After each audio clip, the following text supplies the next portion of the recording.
விஜய் வந்துட்டு ஓபிஎஸ்ஸை ஏற்றுக்கொள்வதற்கான வாய்ப்பு இருக்குது தன்னுடைய சபார்டினேட்டா. அதாவது ஓபிஎஸ் தலைமை தாங்க சொல்லி விஜய் போட்டிடுவாரானா வாய்ப்பு இல்லை.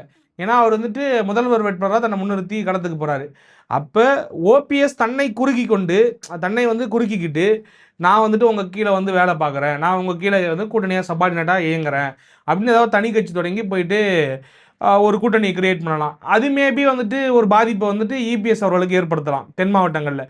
ஏன்னா தென் மாவட்டங்களில் ஓரளவுக்கு வந்துட்டு சமூக அடிப்படையில் ஒரு செல்வாக்கு வந்துட்டு ஓபிஎஸ் அவர்களுக்கு இருக்கலாம் மேபி. ஏன்னா வந்து அது வந்துட்டு நீங்கள் ஒரு 3 லட்சம் வாக்கு வந்துட்டு சமீபத்தில் நாடாளுமன்ற தேர்தலில் ராம்நாட்டில் வந்துட்டு அவர் பெற்றாருங்கிறத நம்ம பார்க்குறோம்.